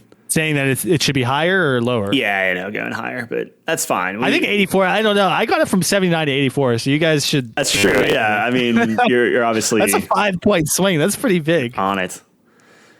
All right. Yeah, cool. Okay, so Borderlands 1 is 84. Borderlands 2 is a 94. And we have a new king for the Couch Company. Borderlands 2 is very good. You know what? Thinking back on it, I think that's a good move. Sheer number, like amount of content, quality, story, characters. It just does it really well. Unique art style. I would have to check my my Notion board. Let me see if I have it actually up. Where whenever I was like listing out like all the games I've ever played, you know, whenever we were doing that, and I was just like trying to figure that out. Right. And this is by no means like a definitive final list, but I had Borderlands 2 as my 7th favorite game of all time. Wow. Yeah. That's impressive. Just as a heads up, that's 2 spots above Mass Effect. So that's Mass where that list is. Yeah, Mass Effect 2. I feel a little betrayed, but I know. But it's not, like I said, it's not final. I was still massaging and kind of like trying to move things around. We'll get back to the Legendary Edition when we're in the mood. Don't worry. It'll happen. Yeah. Might bump up a little. But I think Borderlands 2 is very good, though. And that's what a great, I don't want to belabor the point, but like what a great party game. Drop in, drop out. Like it is a pure like multiplayer experience that just made everyone feel good. And the only reason, I guess like the one knock against it would have been that not having like instanced loot. Yeah. Like having everyone share everything. I don't like that personally, but again, to your point earlier, that's kind of the atmosphere of the game. Like a Munchkin vibe, if you will. Oh, for sure. It's just like Diablo kind of ruined it. Like Diablo would be the same thing. If Diablo was not instanced, I would not like Diablo 3 nearly as much as I do. I just like the idea of everyone can do whatever they want and something drops for everybody and everybody gets their little hit of dopamine as they're picking up all that. Yeah. It's not just one person just wants to share the love, man. That's all I want to do. I just want everybody to be happy. That's it. What a guy. All right, there it is. It's set in stone. Borderlands 1 and 2. I'm happy with those ratings. I think we both got what we wanted out of that. I think so. Yeah. Excellent. I think we respected one of the best franchises in video game history. I think so. You think so? I don't know. That sounded very bold when I said it, but I think it really stands toe to toe with a lot of other things. I don't know if it stands the test of the time the more they put out, because the last few games have been kind of doing themselves a favor. Yeah. But in all honesty though, like when you put 3 up against 2, 3 looks way better, like shockingly better. It feels better. Like, I don't know. It's just, it's kind of crazy. We should play 3. I want to be able to formulate. I would do it in a heartbeat. Yeah. And then we can definitely put that on the list as well. I broke that game. That was my problem. Yeah. Do we have a sneak peek at what we potentially may do next week? What do you mean? I thought you had the list up of. You had your own personal list up. I have my own list up. Yeah. Sorry. You'll have to find out and tune in. For the next rating, you mean? Yeah. I can tell you. You want me to tell you? I'll tell you. No, what we got going. We can shroud it in mystery. I'll tell you. It's going to be a game that probably starts with either B or C. It starts with a C. Do you want to do? How many do you want to do? You want to do? We'll do 3. Wait, is this? Can I guess what it is? Yeah, sure. Is it Castle Crashers? Yeah. Oh, that's going to be an interesting one. 3 C's that we both played. Well, that's my guess. We'll leave a little mystery there. Sure. I will say right now, I love Castle Crashers. Yeah, I have a lot of fond memories. There's that one. There's one that we have not mentioned yet, and one that we already talked about this episode. So those are the 3 that we can review next week. Yeah. Interesting. Maybe I'll play the update before I formulate. Get a last little hit. Is that fair? Last middle hit. Yeah. Is that a fair? I don't know. Thing to do? I mean, I don't know. I don't know. Why not? Either. You can't stop me from playing the game. Oh no, you can play the game, but is it like, I don't know, like on the display session? You can't factor into your opinion of the game. I feel like that's. I don't know. No, because we can have that conversation. Stipulated before that DLCs and anything that comes out does count. Like, sure. I know we talked about mods when it came to Left 4 Dead 2. That was a big thing that boosted the score for me, because that's just enhancing the gameplay. Yeah, I mean, look at like No Man's Sky. I guess exactly. Really Game. Even I'm sure you'll bring that up. Yeah. So, all right. Well, be on the lookout for that. That's going to be exciting. Those are 3 interesting games. I forget what the second one is, but I'm sure it's a good one. It better not be 6. Cookie Clicker. Civ 6. Oh, you play? We could put Cookie Clicker. We could play Cookie Clicker on there. Yeah, I played it, but our perspectives would be very different, my friend. I played like almost OG. Like, there's 5 options I can buy. Yeah. And you are talking about infinite universes. Anyways, to bring us back to this universe for a second, we do have a top 5 this week. Maybe not the most vast top 5. I know we recently did Numbers, which was theoretically infinite. So this week we're going to, bring it back a little bit. And what we are going to do is top 5 in honor of the season / time of year. I wouldn't say time of year, but it's every 4 years. My brain's not working. That's what I'm doing. Top 5 Winter Olympic sports is what we're doing today. Is it every 4 years or is it every 2 years? It's every 4. For winter? Yeah. Oh, okay. It's in 2 years will be the summer, and then in 2 years will be the winter again. Which means in 4 years. Yeah. Makes sense. Winter. Makes sense. I know, man. That's all I do. So we have 3, 6, 9, 12, 15 different options here. I'm using the official Olympics.com.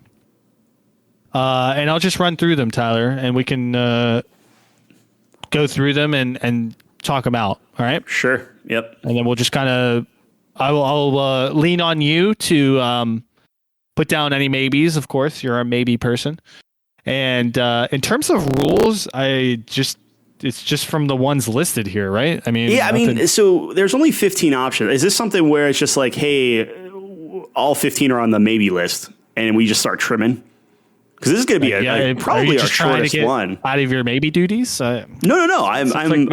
I'm maybing them up right now. I'm just saying, like, it's going to be. You know what, John? I got 15 maybes here. Here you go. 15. Yeah, it's just That probably makes sense. There's not a lot. Yeah, let's get down to it. So I'm going to start with the first one. We have alpine skiing. Can you describe what alpine skiing is? So it's the big ramp they ski down, and then now there's obviously multiple different categories for this, but to my understanding, it's where they ski down the big ramp, and there's like the big air. I'm trying to look at it now to get a definition because I guess there's multiple things that is compiled in this. So, but it's not like skiing, like they're smacking the flags and stuff, or it is, and that's all kind of the same thing. I'm looking through all the categories. Oh, I'm thinking of ski jumping. So yes, this is what you were thinking of. I'm sorry. Yeah. Okay. Yeah, ski jumping is what I was referring to. Yeah, so alpine skiing. This is like down the mountain, getting the flags, getting through the gates. I personally like it. I like that a lot. Watching that stuff because it's very like active. Right. Yeah, a lot of speed, a lot of energy. Yeah. A lot of movement. Yeah. I love it. It's actually very satisfying to listen to as well. Them carving it up. Right. I like how everyone's suddenly an expert and you just start kind of like regurgitating whatever the judges are saying. Right. So you're just like, oh yeah, no, he definitely nicked that one. That's good.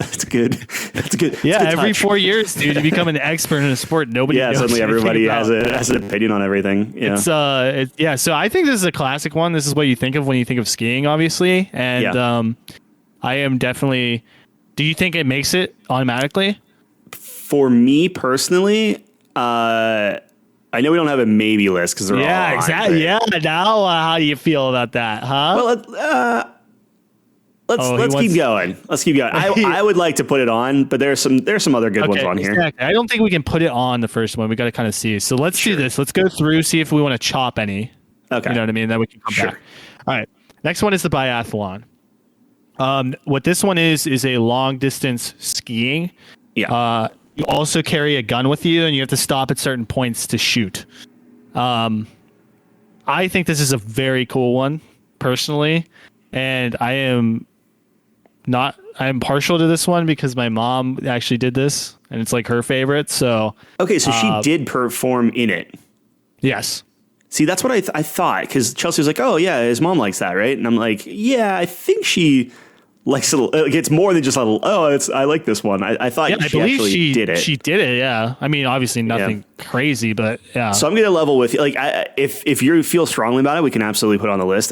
I think I'm not gonna get rid of it right now. I can understand how a lot of people would feel like it's boring. I think it's interesting personally because you have a long distance aspect skiing, but then you have this completely different technical feat that you have to do. You don't see that. Too prone to standing, right? Yeah. You don't see that in like anything else, right? Usually it's like a pretty one kind of movement or something that you're doing, right? Like you're trying to catch a ball, you're trying to run really fast, like whatever it might be, right? I think Norway just smoked that one because we were watching the women's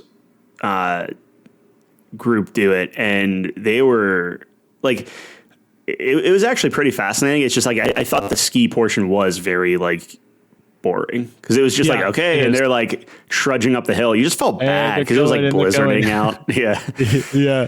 No, yeah, we can. I don't want to cut it yet. No, that's fine. But I'm not going to put it on the top 5, obviously. All right, next up we have bobsled. Classic. Yeah, I think it belongs on there, dude. Like when you think Winter Olympics, this is one of them you go straight to, right? Yeah, I like it.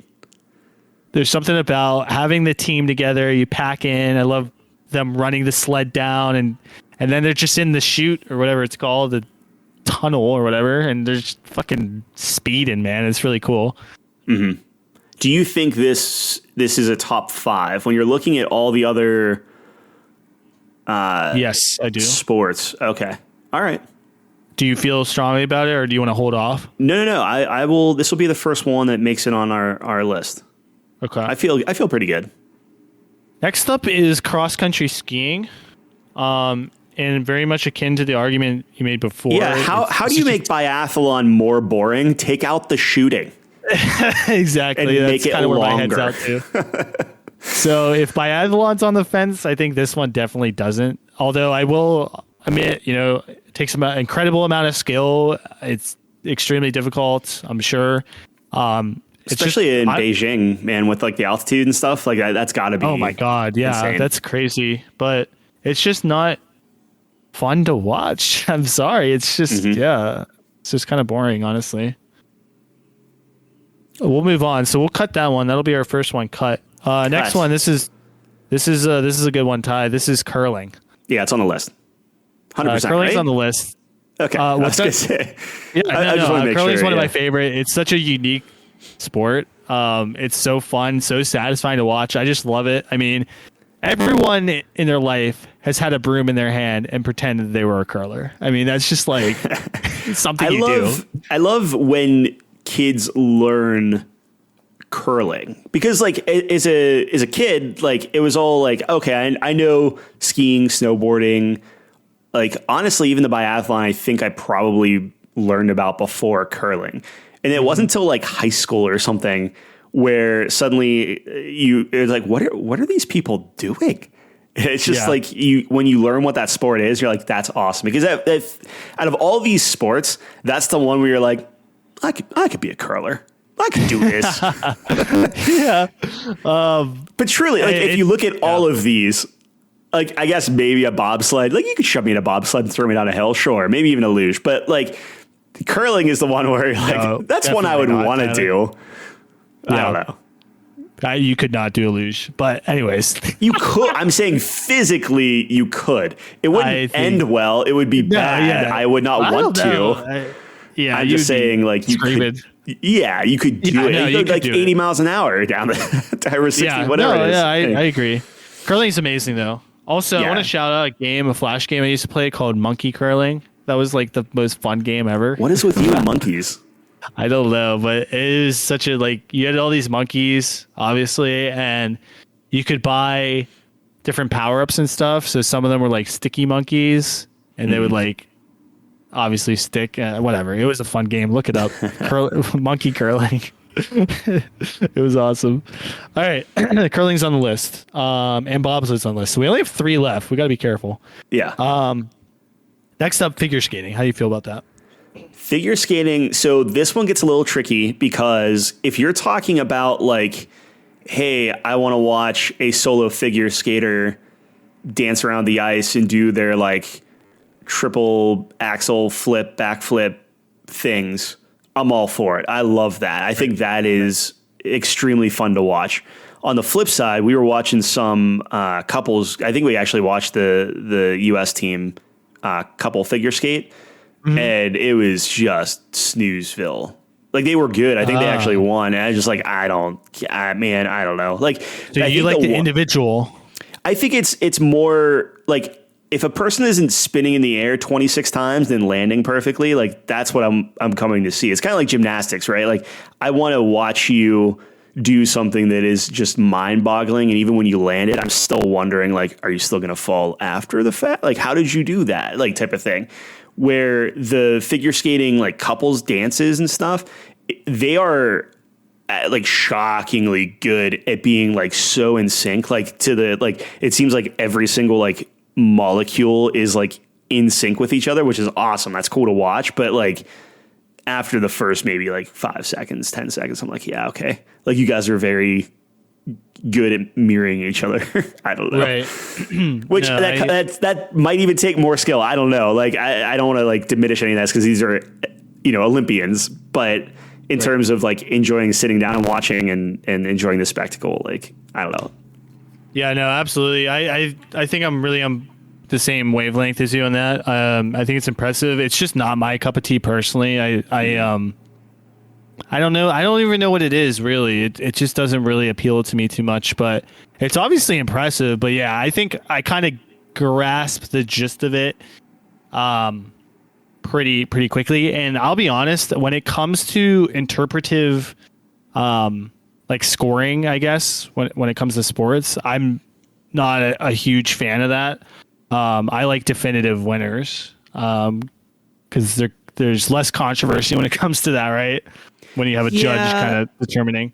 I think they do they did a decent job with this one, just from the little bit that we watched, where they have like the song broken out into sections, and each section is scored on like, did they do everything they were supposed to do here? Did they screw up on something? And they get like a little green box or a yellow box or different, so you can like kind of follow along on like what's going down, more or less, and it's kind of like judged that way. But I hear what you're saying for sure.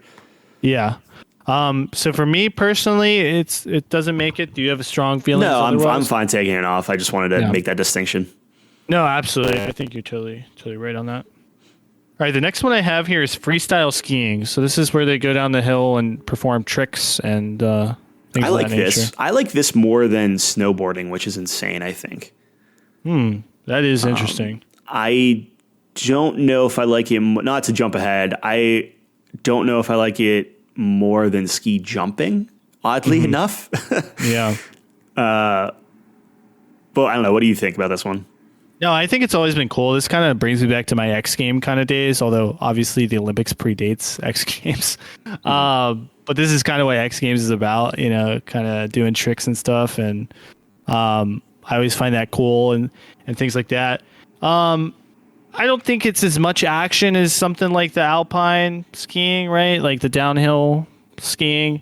Because I just kind of like races more. That's just, obviously there's a trend formulating here where I like the speed. I like you're trying to get the fastest time, where this again is okay, how did he execute his routine and tricks and things like that, right? So there's a difference there. I think it'd be very cool. I think they can be very creative and it can be very entertaining.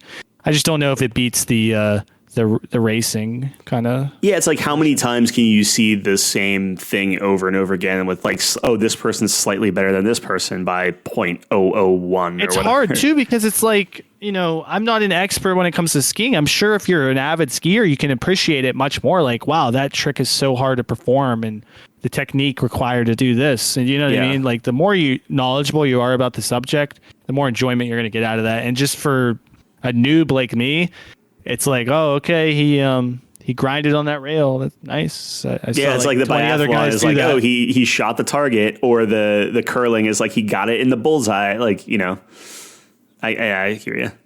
Yeah. Okay. With curling too, that's a mixed gender sport, right?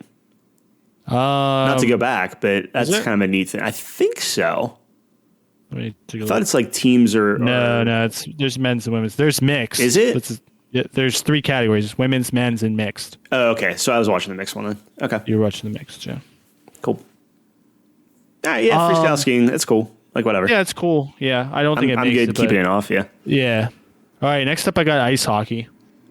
That's got to go on, right? Yeah, ice hockey is one of my favorite. I love hockey, and then I just love the aspect of it being elevated. You're playing for your country. One of my favorite sports. Like, it is a great time. I love watching the U.S. play Canada. I love watching them play against Russia. It's always really competitive and things like that. Unfortunately, this year it sucks because of COVID and everything. The NHL, since they lost so much time, they didn't let their players compete in the Olympics. So we have a lot of non-professionals playing, which is kind of cool, I guess. Like, the 84. Yeah, like, wasn't there a time when we weren't allowed to have that? So it makes sense. Yeah, the Olympics used to be like all amateurs, right? These days they're like, actually that's their job, but like it used to be like, yeah, there's Bob. He's an accountant, and in his free time he shot puts. If the Olympics are supposed to be like, hey, these are the best in the world, like, here you go, like it. Yeah, no, I definitely see. Like, obviously, we want to push the limits, right? And to do that, you have to fully dedicate yourself to the craft and everything like that. And they're professional athletes. There is something cool about it's like just a citizen of a country just performing a craft. Like, this is their hobby, but they're very good at the skill, right? Or whatever. I don't know. Right. I think there's something cool about that. No, I'm with you. Yeah, I think ice hockey's on the list. On the list. So we got 3. We have 2 left. Next up is the luge, which is when you're sitting on it. It's not front first. It's somebody first. Steals your bobsled. Yeah, somebody steals your bobsled and you go down feet first is luge. Yeah. I think it's cool. There's like, I think it's fast. I think it's faster. I'm actually not 100% sure about that. Then a I feel like bobsled? wouldn't be. I I don't know. think so, This right? is my ignorance. I don't Looks think faster. so. It shouldn't be, right? Like, I don't know. I don't Well, there's think a it's ton faster. more. Like the bobsled is literally 4 times as heavy. Yeah, yeah, So doesn't that factor in? it should. All right, we're looking this up. Talk about the luge. All right, the luge. So I watched some random dude do a luge. He like won some contest and went down, and that's why I was like, yeah, I could probably do a luge, but like I would hurt myself like pretty badly. I don't know. As long as you wear a helmet, you should be all I right. don't know how people do that, dude. Like it is great. Like they have nothing. They're just like flying down on this little piece of Yeah, whatever. And like it's I don't know, ballsy. Don't get me wrong. oh, Like, it's- absolutely. I think the skeleton's even more because you're like seeing everything. I don't know.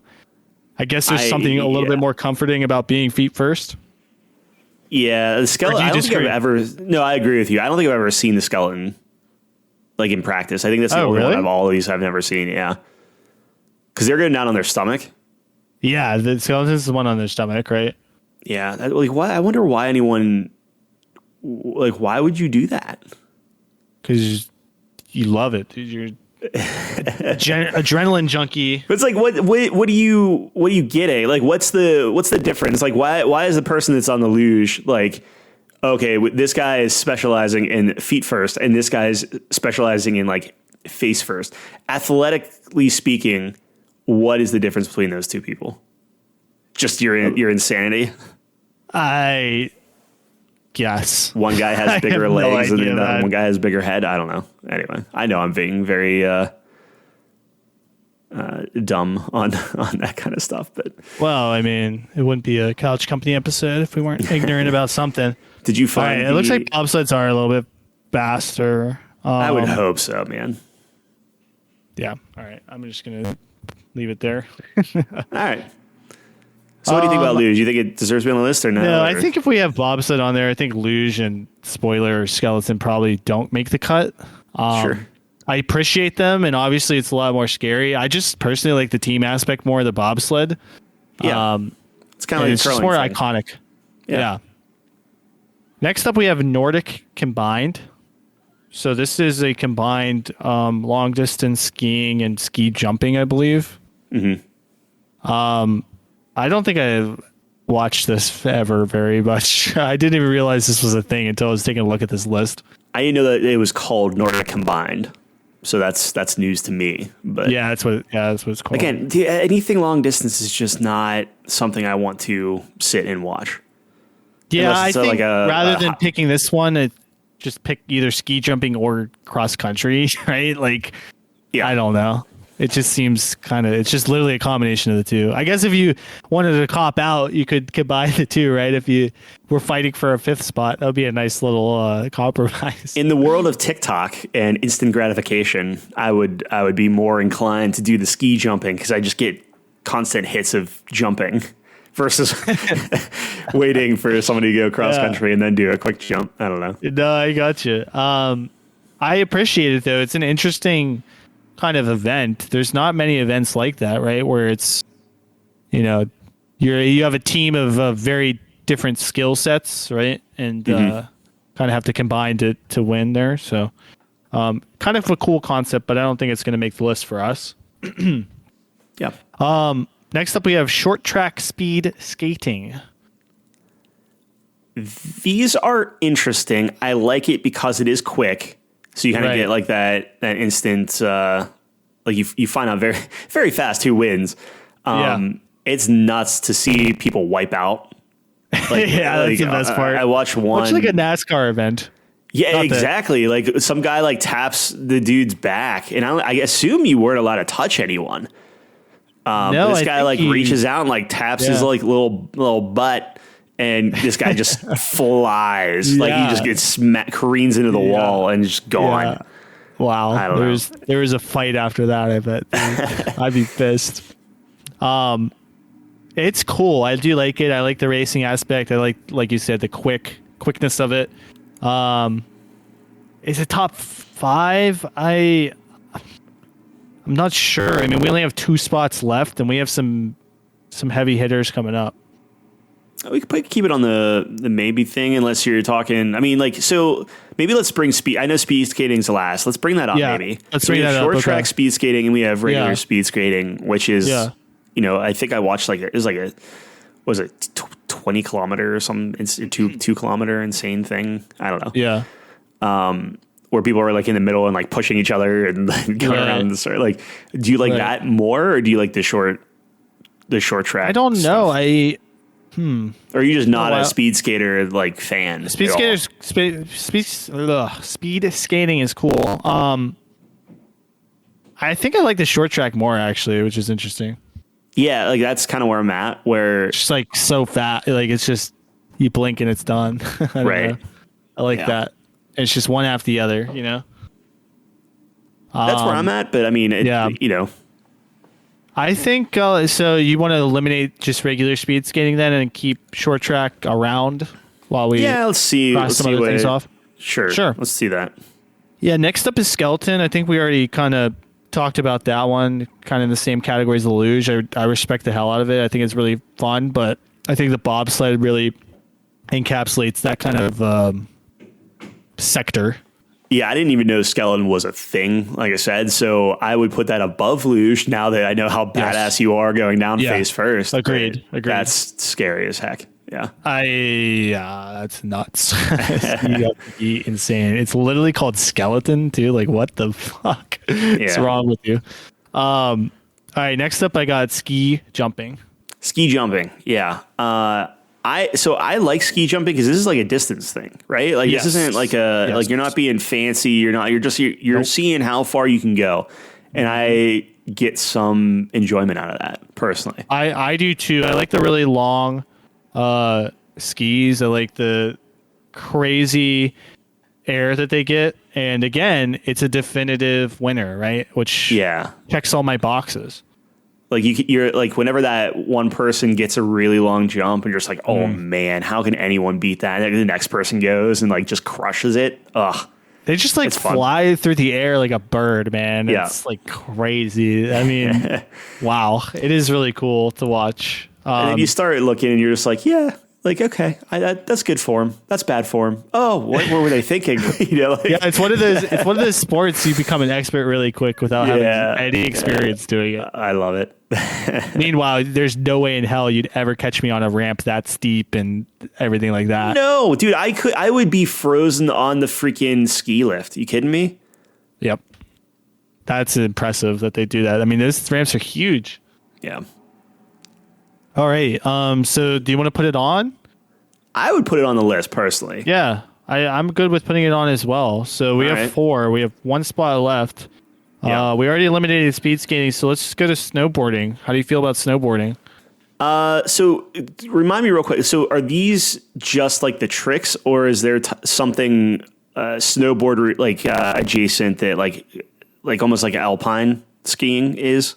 Is there The only race? snowboarding I've seen was the same hill, and people would do a couple backflips and land. And again, like it's super Yeah, high, there's it's like just big air stuff. freestyle and stuff. Yeah, it But got I know very there's like the boring half very pipe quickly. too, which I really like the half pipe.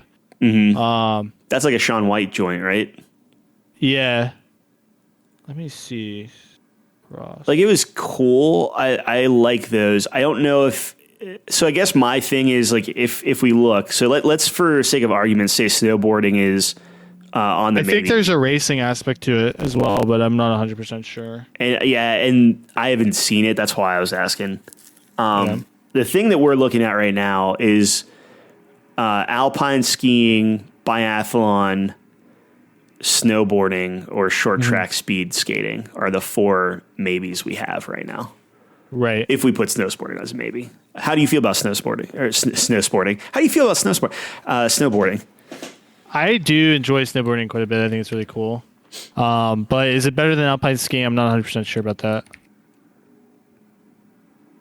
Is it weird to have a two to skiing with no snowboard representation. I guess we don't really have to. Okay, so yeah, there is racing. So the snowboard cross is like the racing.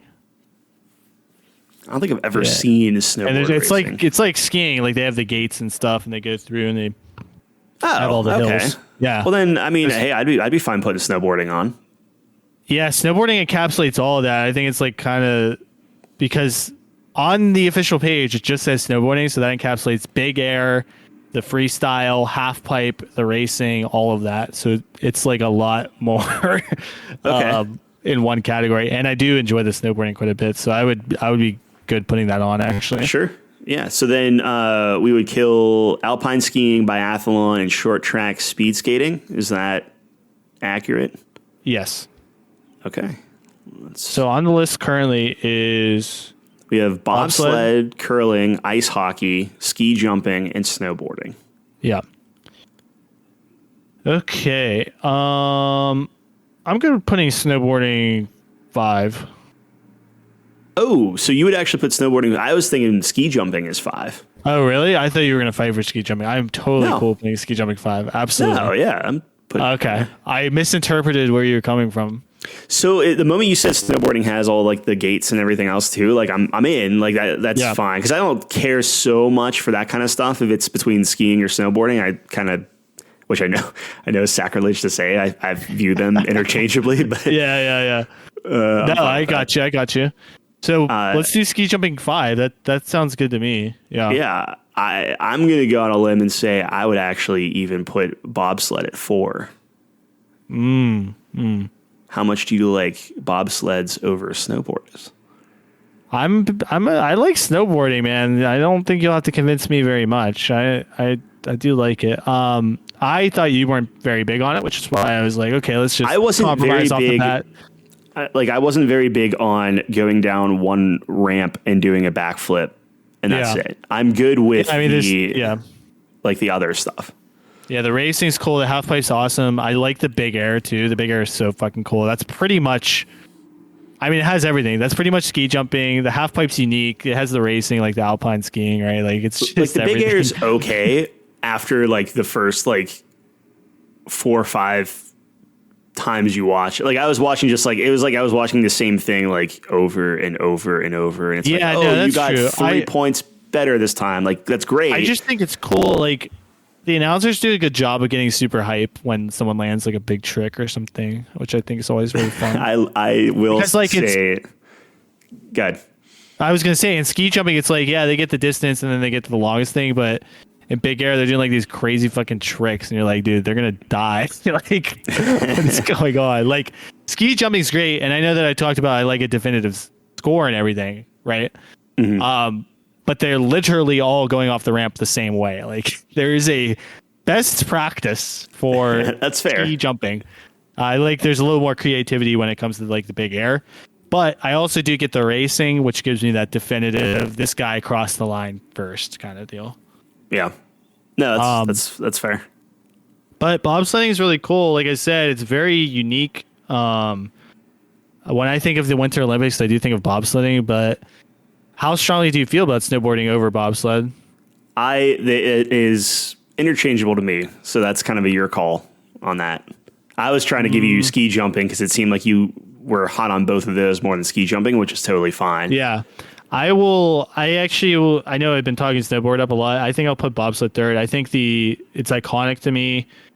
I think more of the Winter Olympics when I think of bobsled with it. I love the team aspect. They're all huddled in there together, whereas snowboarding is kind of you're on your own, which is fine. But there's something about it, dude. It's just I like how they all get super loud too. Yeah, when they're like pushing the sled and shit. It's awesome. Okay, they tuck in there, dude. Yeah. All right, let's do snowboarding 4, bobsled 3. I'm good with that. Cool. So then number 2, ice hockey. Oh, buddy.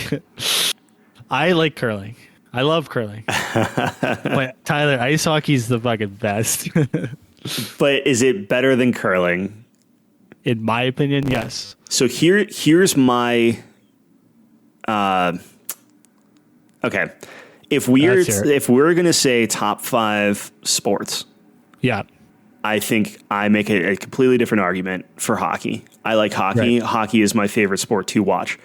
yes, When we're talking top 5 Winter Olympics, I don't know that hockey, to me, is like, I can get hockey whenever, Right. really, right? yeah. But curling is like this is happening like winter sports, no curling like channel. Winter Olympics. Yeah, exactly. So that's kind of where I maybe like kind of put curling out there, where like you get that hit of like hockey's hockey, right? But like with curling, you have like all the different nations kind of doing their curling a little bit differently, and just kind of watching them and their techniques and stuff like that. I don't know. Maybe I'm I'm grasping at straws. But So I totally understand. Curling is definitely more rare than hockey. We get a lot of hockey here in the States, of course. What I will counter with, I think hockey is more exciting. I think the aspect of you playing for your country kind of differentiates itself from the NHL, which is what we see normally, right? You're playing for your country. I love the rivalries that you have, like between the US and Canada and things like that. I think it's so awesome because you're getting the best of the best in the NHL. It's kind of like an all-star game, but like on an international stage. I think it's so cool. And you're just combining that all on top of the fact that it's literally hockey, dude. It's one of the best sports ever made. It's so much fun, so exciting. It's just because it's not rare doesn't mean it's not the best, in my opinion. So that's kind of where I'm at with that. You get like these great stories like the Miracle on Ice, dude. Like there's never going to be a better, and that happened at the Olympics. You know what I mean? Like, yeah, that's a good point. I'll give you that. When you have like a story like that, it's like that's tough to beat. I don't remember a miracle of curling. Well, that's because everyone's just very humble in the curling circles. But that's so. All right, fine. I'll give you curling at number 2, and let's see here. All right. I mean, so we're saying if you want to make another round of arguments, you can. Just say it, man. It's hard to beat hockey. No, I feel like that's fine. All right. So curling is number 2 and ice hockey is number 1. All right. So starting at number 5, we have ski jumping. Number 4 is snowboarding. Number 3 is the bobsled. Number 2 is curling. And number 1 is ice hockey. There it is. For the best top 5 Winter Olympic sports. I've been compromising with you quite a bit recently. You have. That's why I was like, stuck to my guns. Yes, you should have been. I felt very strongly about hockey, and I wanted it to go all the way. That's why we got there. I could tell that. I was like, all right, I'm getting greedy. I got to pull back a little bit. That's completely fair. I mean, you can't sit here and tell me that curling's more exciting than hockey, too. Like, well, when you said that, I love curling. Full transparency, my initial reaction to that statement was a little rustled, and I'm just like, no. I mean, how can I argue that? I think curling's exciting. I think watching that slow thing go down there, and you're like, oh my gosh, are they going to thread between and they're all these yelling like at 3 it? things? Yeah, you know what I mean. They're all yelling at each other. I love that. I think there's some excitement there. No, I'm not saying it's not. It's number 2, Tyler. It's exciting. No, yeah. Like I think my thing too is like with it's hockey. with hockey, like the speed. Like sometimes people get a goal, you don't even know until the light starts flashing. Yeah. With curling, like you might see that 3 minutes away. You just get to watch it. It's like a slow motion goal every time. You were talking about instant gratification, but curling is a very delayed, suspenseful. Well, dude, all these other sports are so instant for me. Sometimes you need to just kind of bring it back a little. Watch it edge out a little bit. Yeah, I don't know. I feel you. All right. I think that's a good list. I don't know. Yeah. Maybe I don't know if the audience is with or against me. I guess I will find out. Usually the research department tells me the data on that. But I feel like we're going to have a bunch of skeleton fans that are just very disappointed. Yeah. Dude, bobsledding is just the next evolution. Let's be honest, dude. You're multiplying the people by 4, and you get a big cart to put your people your country's logo on it. Finest. We should stop talking about the Winter Olympics before we embarrass ourselves more. Yep. But that is what we have for you this week, ladies and gentlemen. We make it an effort to get this to you every week, despite the circumstances. Nothing will stop us. Yeah, rain, shine, COVID. See ya. the four elements. Yeah. In 2022. Well, that's all we got for you this week. Check us out on couchcompany.games. All of our links are there. Twitter, YouTube, top 5 lists, our ratings, everything really. Our Steam curator. Still don't know what that is, but it's something. It's just a game. Like it's like a little. It's like Twitter for video games. It's like, hey, I played a game and I got 140 characters to tell you if the game's good or not. Ah, I see. Check it out. So that is what we have. As always, we appreciate you for listening. If you made it this far, thank you for joining us on the couch, and we will see you right here, same time, same place next week. Peace.